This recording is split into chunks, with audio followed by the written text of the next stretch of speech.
당신이 기억하는 첫 이미지는 무엇인가요? 인간은 자신의 이미지를 남기고자 합니다. 멋지고 근사한 모습을 말이죠. 그런데 평범한 사람들은 자신의 이미지를 소유할 수 없었습니다. 이미지는 그렇게 권력과 부를 가진 소수만의 전유물이었지요. 그 후 1826년 이것이 발명되었는데요. 바로 카메라입니다. 이제 사람들은 언제 어디서나 자신의 이미지를 만들고 볼 수 있게 되었습니다. 자신의 이미지는 물론 사랑하는 사람들의 이미지를 포착하고 싶은 당신을 위해 어빙펜과 헬뮤트 뉴튼, 리처드 에버던과 함께 20세기 인물 패션 사진의 중심에서 있는 알버트 왓슨 사진가를 만났습니다. When I was 14 years old, my father had 2 rolls of film left over from a holiday in a very, very old-fashioned 1930s camera. And I asked him if I could take some pictures, and I did. And I actually photographed my sisters. And I loved the experience of taking a picture and then waiting 2 days to see what the pictures looked like. So therefore, the first time I held the camera, I was quite excited. However, it was another 5 years or so, 6 years, and my wife gave me a camera. By this time, I was studying to be a graphic designer. So a combination, once again, to get a camera in my hand and to be studying graphic design, the combination of photography and graphic design to me was very, very interesting. And there was something to me with the camera in my hand that was just comfortable, almost like a nice sweater that you feel comfortable in. And I immediately saw a lot of possibilities. But of course, like anything that you work at, it takes time. And it took me a long time to really understand photography and to be able to explore it extensively. So when you look at my work, my portraiture, you should be able to see a very graphic approach to taking the picture. However, I always try and let the picture not become too cold and graphic. So therefore, I'm usually working with people very closely to make sure that you feel the person has a connection with the camera. So when you look at a lot of my work, you see a combination of graphics and film put together.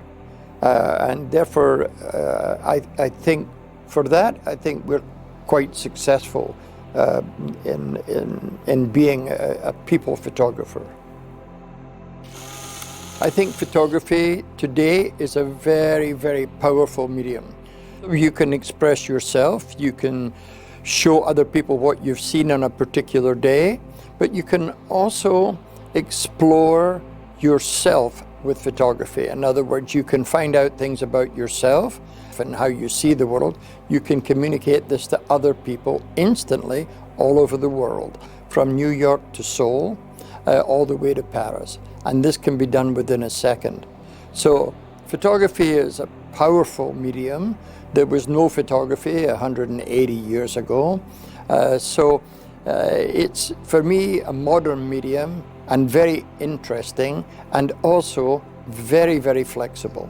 I think that very early on in my career, I did the Alfred Hitchcock picture, which I approached in a very simple way and communicative way.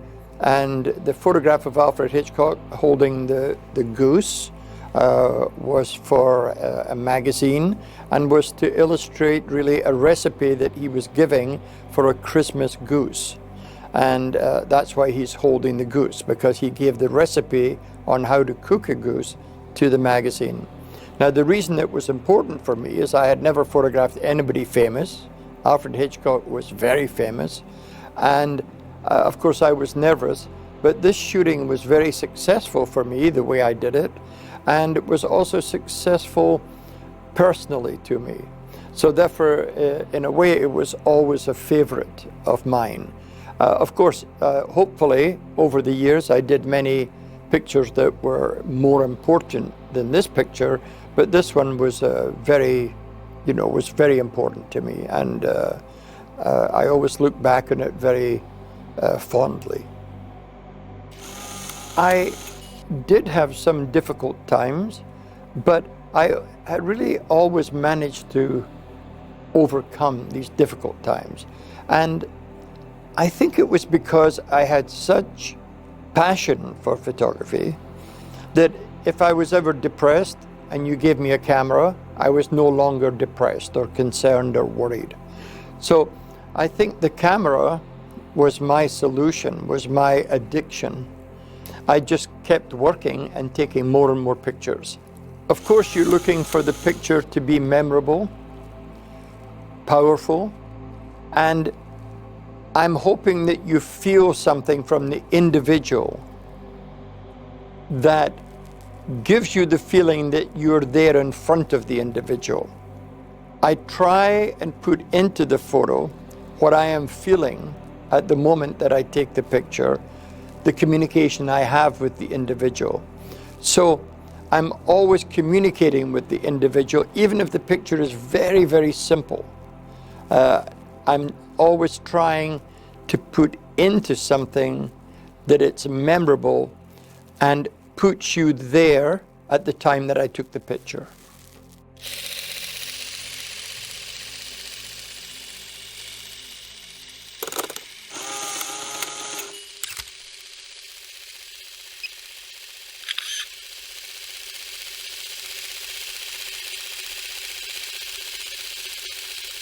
I was involved in this shoot for a magazine, photographing the most powerful people in America. And one of the people we had to photograph was Steve Jobs. We had him for an hour. 9 o'clock he was due to turn up, and he turned up at 1 minute to 9. And just before he arrived, the PR person came up to me and said, "I just want to let you know Steve hates photographers." And I took a chance on something. I said, "Mr. Jobs, I have some good news for you." I said, "I believe I have you for an hour." He said, "You do?" I said, "I think I can get this done in half an hour." And he just looked at me like I'd given him a Christmas present or something. He said, "Oh my God, that would be great." He said, "I've got so much to do today."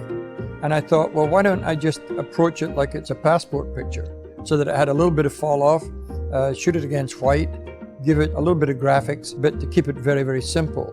I said, "I'd like you to just slightly lean forward towards the camera. I would like you to imagine that you're across a table from 4 or 5 people who don't agree with you, but you know you're right." And he said, "Easy for me, I do that every day." And then he just leaned forward and he kind of looked. And he just put his thumb here and he gave a little smile, but it wasn't a smile. He was like, "Don't question what I'm doing." He was actually out of there in about 20 minutes. So I did a cut from the knee up and then a close-up, that close-up shot. When he was leaving, the Polaroid was there and he said, "Can I have this?" I said, "Sure." And he said, "That's maybe the best picture ever taken of me."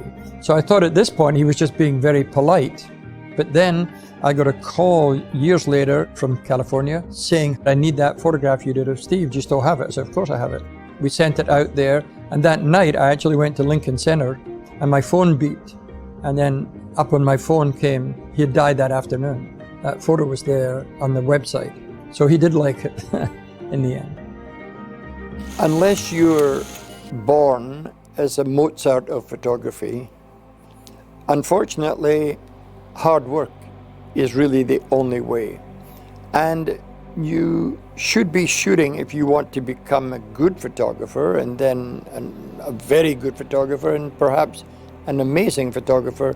You have to be working almost every single day of your life, and not just for 1 hour, but hour upon hour. So the only way really to become tremendous or amazing is that you have to be working 7 days a week, or think about working 7 days a week, as you can sit in front of great images in front of you on your computer. You can look at Renaissance paintings, you can look at German Expressionism, you can look at American pop painters, you can look at great architectures, you can watch amazing movies, you can always be working and thinking and looking for inspiration, getting from inspiration, not always from photography, but from all creative mediums that you could be theater, it could be opera, it can be ballet, but you have to really be working the whole time. I'm always looking for new things to work at. At the moment, I'm exploring the possibilities of the computer. Of course, I come from analog generations. I come from 40 years, 45 years of working in film. So now, for the past 10 years, I've been working very heavily with the computer to see how I can combine my knowledge of analog with the modern systems of today. So exploring the possibilities of the computer is what I'm working on right now. And one of the images in fact there are several images at the Art Center that show my work as an analog photographer combined with digital systems. I think if somebody looked at one of my books,